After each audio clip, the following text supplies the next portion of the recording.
Assalamualaikum warahmatullahi wabarakatuh.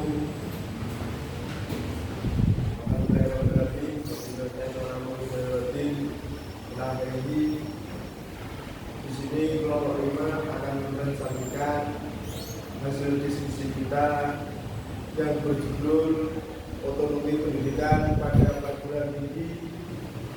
Pada yang bertugas kami persilakan. Baik, pendidikan perguruan tinggi adalah jenjang pendidikan formal tertinggi setelah pendidikan menengah. Pendidikan ini tidak hanya melanjutkan proses belajar, tetapi memiliki peran penting dalam membentuk sumber daya manusia yang unggul, berdaya saing, serta bermoral. Mahasiswa dikembangkan dari sisi intelektual, spiritual, sosial, dan profesional agar siap berkontribusi bagi masyarakat. Sesuai Undang-Undang Nomor 20 Tahun 2003 dan Undang-Undang Nomor 12 Tahun 2012. Pendidikan tinggi bertujuan mencetak insan yang berilmu, berkarakter, dan profesional. Ruang lingkupnya meliputi pendidikan akademik, pendidikan profesi, pendidikan vokasi, dan pendidikan spesialis. Selain itu, perguruan tinggi menjelaskan 3 perguruan tinggi, yaitu pendidikan dan pengajaran, penelitian dan pengembangan, pengabdian kepada masyarakat. Melalui perguruan tinggi menjadi pusat ilmu, inovasi, dan pelayanan masyarakat. Kampus juga berperan membentuk karakter mahasiswa agar memiliki integritas, kepemimpinan, dan tanggung jawab yang sesuai.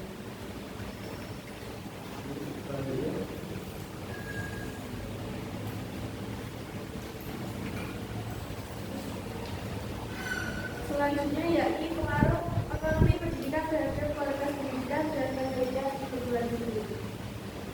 Wujud keleluasaan bagi perguruan tinggi untuk mencapai tujuan dari sentra mendikbud tersebut adalah memberikan otonomi penyelenggaraan pendidikan sebagaimana dinyatakan pada pasal 24 Undang-Undang Nomor 20 Tahun 2003. Otonomi perguruan tinggi dibutuhkan antara lain yang pertama, percepatan pengembangan institusi. Hal ini disebabkan terdapat perbedaan kemampuan masing-masing institusi tanpa harus tergantung satu dengan lainnya. Yang kedua, akuntabilitas. Yang ketiga, transparansi. Dan yang terakhir, efisiensi pendidikan tinggi. Adapun pengaruh adanya otonomi pendidikan pada perguruan tinggi yakni yang pertama, terhadap mahasiswa. Manfaat terhadap adanya jaminan untuk memperoleh layanan pendidikan berkualitas.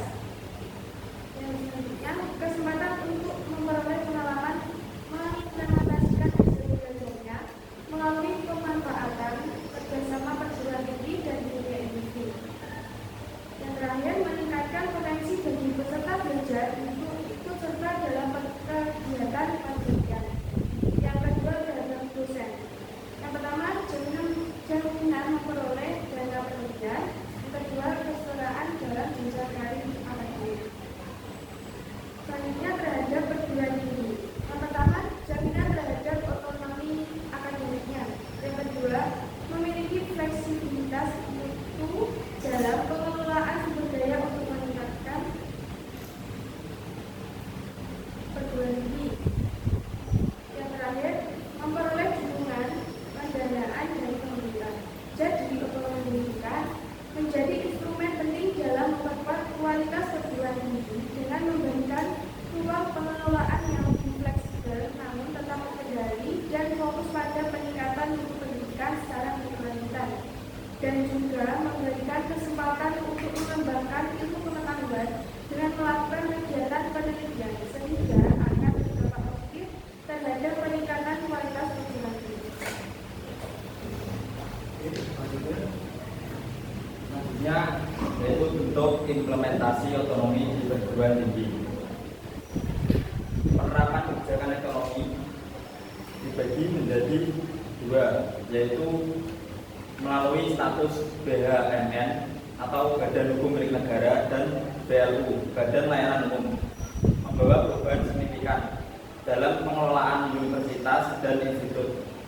Sebelumnya, perguruan tinggi negeri diperlakukan layaknya lembaga birokrasi pemerintah dengan kontrol ketat, standar seragam, serta prosedur yang terikat aturan. Hakikat otonomi perguruan tinggi adalah sistem yang menjamin keberdayaan kampus dalam menetapkan kebijakan, organisasi, manajemen, sumber daya, dan pengelolaan keuangan. Hal ini sejalan dengan prinsip makna Karta Universitatum 1988 di Eropa yang menegaskan universitas sebagai lembaga otonom, bebas dari investasi politik maupun ekonomi. Keberhasilan perguruan tinggi di Amerika Serikat juga menunjukkan dampak positif dari otonomi yang ditopang oleh pengajaran dan penelitian. Kebebasan akademik, sistem merit, review, kompetensi, keterbukaan terhadap tentang global, filantropi, dan dukungan pemerintah. Otonomi akademik mencakup penetapan norma, kurikulum, program studi, metode pembelajaran, hingga tridharma. Sedangkan otonomi non-akademik meliputi pengelolaan organisasi, keuangan, kemahasiswaan, ketenagaan, dan sarana-prasarana kerja. Dengan begitu, manajemen universitas dituntut semakin profesional, mencakup aspek akademik hingga non-akademik. Hingga kini 7 PTN berstatus BHMN antara lain UI, UGM, ITB, IPB, UNAIR, USU, dan UPI. Selanjutnya, peran pendidikan dan lembaga pendidikan dalam mendukung ekonomi pendidikan pada perguruan tinggi. Itu merupakan pilar penting dalam pembangunan sumber daya manusia yang unggul dan berdaya saing. Dalam rangka meningkatkan kualitas dan efisien pengelola pendidikan tinggi, pemerintah Indonesia telah menerapkan kebijakan otonomi perguruan tinggi. Otonomi ini memberikan keluasan kepada perguruan tinggi untuk mengatur sendiri aspek akademik, keuangan, dan organisasi. Namun, pelaksanaan otonomi tidak dapat berjalan optimal tanpa dukungan dari pemerintah dan lembaga pendidikan itu sendiri. Nah, apa sih peran lembaga pendidikan itu? Itu ada 4. Yang pertama yakni pengambilan keputusan yang partisipatif dan akuntabel. Yang kedua, pengembangan kurikulum yang relevan dengan kebutuhan pasar. Yang ketiga, peningkatan kualitas tridharma perguruan tinggi. Dan yang terakhir, diversifikasi sumber pendanaan. Terima kasih.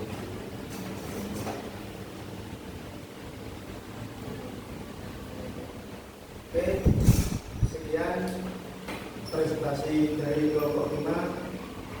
Kita tutup. Assalamualaikum